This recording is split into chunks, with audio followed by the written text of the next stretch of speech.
Welcome to sports Kannada YouTube channel. Friends, ಇವತ್ತಿನೊಂದು ವಿಡಿಯೋದಲ್ಲಿ border Gavaskar trophy India versus Australia 5th test match ಬಗ್ಗೆ ಮಾತಾಡೋಣ.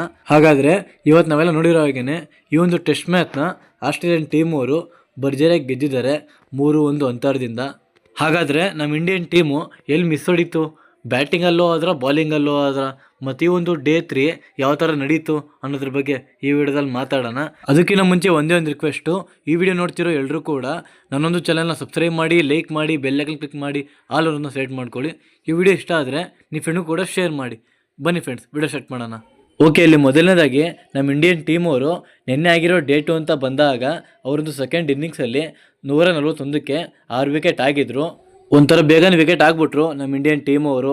ಅವರೊಂದು ಸೆಕೆಂಡ್ ಇನ್ನಿಂಗ್ಸಲ್ಲೂ ಕೂಡ ಯಾರಿಂದನೂ ಕೂಡ ಒಂದು ಒಳ್ಳೆ ಬ್ಯಾಟಿಂಗ್ ಬರಲ್ಲ. ಕೇವಲ ರಿಷಬ್ ಪಂತ್ ಅವ್ರು ಮಾತ್ರ 33 ಬಾಲ್ಗೆ 61 ರನ್ ಹೊಡಿತಾರೆ ಅಷ್ಟೇ. ಇದು ಬಿಟ್ಟರೆ ಬೇರೆ ಯಾವೊಂದು ಪ್ಲೇಯರಿಂದನೂ ಕೂಡ ಒಂದು ಒಳ್ಳೆ ಬ್ಯಾಟಿಂಗ್ ಬರಲ್ಲ ನಮ್ಮ ಇಂಡಿಯನ್ ಟೀಮಲ್ಲಿ. ಹಾಗೆ ಇವತ್ತಿನ ಡೇ 3 ನಮ್ಮ ಇಂಡಿಯಾ ಟೀಮ್ನ ಬ್ಯಾಟಿಂಗ್ ಅಂತ ಬಂದಾಗ ಟೋಟಲಿ ವರ್ಸ್ಟ್ ಅಂತಲೇ ಹೇಳ್ಬೋದು. ಹೌದು, ನಿನ್ನೆ ಆಗಿರೋಂಥ ಒಂದು ಇನ್ನಿಂಗ್ಸಲ್ಲಿ 141ಕ್ಕೆ 6 ವಿಕೆಟ್ ಆಗಿದ್ರು. ಆದರೆ ಇವತ್ತಿನ ಅವರ ಒಂದು ಇನ್ನಿಂಗ್ಸಲ್ಲಿ ಕೇವಲ 157 ರನ್ಗೆ ಆಲ್ ಔಟ್ ಆಗಿಬಿಟ್ಟಿದ್ದಾರೆ. ಟೋಟಲಿ ವರ್ಸ್ಟ್ ಬ್ಯಾಟಿಂಗ್ ಅಂತಲೇ ಹೇಳ್ಬೋದು ನಮ್ಮ ಇಂಡಿಯನ್ ಟೀಮಿಂದ.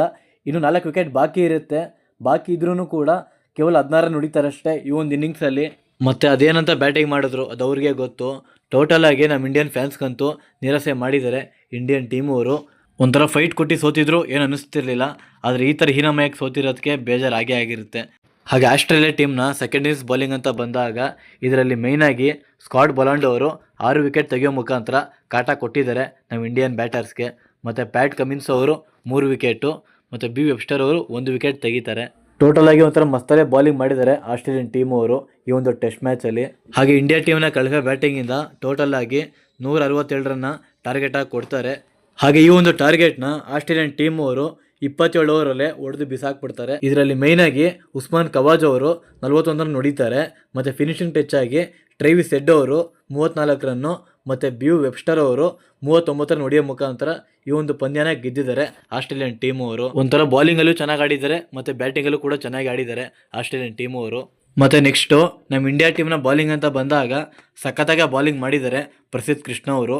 3 ವಿಕೆಟ್ ತೆಗಿತಾರೆ ಈ ಒಂದು ಇನ್ನಿಂಗ್ಸಲ್ಲೂ ಕೂಡ. ಅವ್ರಿಗೆ ಸಿಕ್ಕಿರೋ ಚಾನ್ಸ್ನ ಚೆನ್ನಾಗೇ ಬಳಸ್ಕೊಂಡಿದ್ದಾರೆ ಪ್ರಸಿದ್ಧ ಕೃಷ್ಣ ಅವರು. 2 ಇನ್ನಿಂಗ್ಸಲ್ಲೂ ಕೂಡ 3 ವಿಕೆಟ್ ತೆಗೆಯೋ ಮುಖಾಂತರ ಒಂದೊಳ್ಳೆ ಬೌಲರ್ ಆದರು ಇಂಡಿಯನ್ ಟೀಮ್ಗೆ ಈ ಒಂದು BGT ಟೆಸ್ಟ್ ಮ್ಯಾಚಲ್ಲಿ. ಹಾಗೆ ಬೌಲಿಂಗ್ ಅಂತ ಬಂದಾಗ ಎಲ್ಲರೂ ಕೂಡ ಚೆನ್ನಾಗೇ ಮಾಡಿದ್ದಾರೆ ಟೀಮಲ್ಲಿ. ಬುಮ್ರಾ ಆಗಿರ್ಬೋದು, ಸಿರಾಜ್ ಆಗಿರ್ಬೋದು, ಕೃಷ್ಣ ಆಗಿರ್ಬೋದು, ಎಲ್ಲರೂ ಕೂಡ ಮಸ್ತಲ್ಲೇ ಮಾಡಿದ್ದಾರೆ.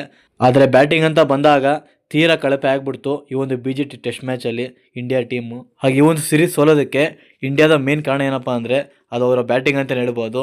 ಹೌದು, ಇವರೊಂದು ತೀರಾ ಕಳಪೆ ಬ್ಯಾಟಿಂಗಿಂದ ಈ ಒಂದು ಸೀರೀಸ್ ಸೋಲೋದಕ್ಕೆ ಕಾರಣ ಆಯಿತು. ಆದರೆ ಇವಾಗ ಏನೂ ಮಾಡೋಕ್ಕಾಗಲ್ಲ. ಮುಂದೆ ಬರೋಂಥ ಟೆಸ್ಟ್ ಮ್ಯಾಚಲ್ಲಿ ಚೆನ್ನಾಗಿ ಆಡಲಿ ಅಂತ ಕೇಳ್ಕೊಬೇಕಷ್ಟೇ ಇಂಡಿಯನ್ ಟೀಮ್ಗೆ. ಹಾಗೆ ಈ ಒಂದು ಪಂದ್ಯ ಗೆಲ್ಲೋ ಮುಖಾಂತರ ಆಸ್ಟ್ರೇಲಿಯನ್ ಟೀಮ್ ಅವರು ಡೈರೆಕ್ಟಾಗಿ ವರ್ಲ್ಡ್ ಟೆಸ್ಟ್ ಚಾಂಪಿಯನ್ಶಿಪ್ಗೆ ಕ್ವಾಲಿಫೈ ಆಗ್ತಾರೆ ಸೌತ್ ಆಫ್ರಿಕಾ ವಿರುದ್ಧವಾಗಿ. ಹಾಗೆ ಇಂಡಿಯನ್ ಟೀಮ್ ಅವರು ಈ ಒಂದು ಪಂದ್ಯ ಸೋತಿರೋದ್ರಿಂದ ಡೈರೆಕ್ಟಾಗಿ ಮನೆಗೆ ಹೋಗ್ಬೇಕಷ್ಟೇ, ಬೇರೆ ಆಪ್ಷನ್ ಇಲ್ಲ ಅವ್ರಿಗೆ. ತುಂಬ ಹೋಪ್ ಸಿಕ್ಕೊಂಡಿದ್ರು ನಮ್ಮ ಇಂಡಿಯನ್ ಫ್ಯಾನ್ಸ್ಗಳು ಈ ಒಂದು ಪಂದ್ಯ ಆದರೂ ಗೆದ್ದೇ ಗೆಲ್ತಾರೆ ಅಂತ. ಆದರೆ ಅದು ಕೂಡ ಸುಳ್ಳು ಮಾಡಿದ್ದಾರೆ ನಮ್ಮ ಇಂಡಿಯನ್ ಟೀಮ್ ಬ್ಯಾಟರ್ಸು. ಮತ್ತು ಇಲ್ಲೆಲ್ಲರೂ ಮೇಯ್ನಾಗಿ ಕ್ಯಾಪ್ಟನ್ ಬಗ್ಗೆ ಮಾತಾಡ್ತಿದ್ರು. ಕ್ಯಾಪ್ಟನ್ ಚೇಂಜ್ ಆದರೆ ಪಂದ್ಯ ಗೆಲ್ತೀವಿ ಅಂತ. ಆದರೆ ಅದು ಸುಳ್ಳು ಅಂತ ಹೇಳ್ಬೋದು. ಇಲ್ಲಿ ಕ್ಯಾಪ್ಟನ್ ಬಗ್ಗೆ ಯಾವುದೇ ಥರ ಪ್ರಾಬ್ಲಮ್ ಇಲ್ಲ. ಇಲ್ಲಿ ಮೇಯ್ನಾಗಿ ಪ್ರಾಬ್ಲಮ್ ಇರೋದೇ ಕೋಚು. ಹೆಡ್ ಕೋಚ್ ಕರೆಕ್ಟಾಗಿದ್ದರೆ ಆ ಒಂದು ಟೀಮು ಕೂಡ ಗೆಲ್ಲುತ್ತೆ.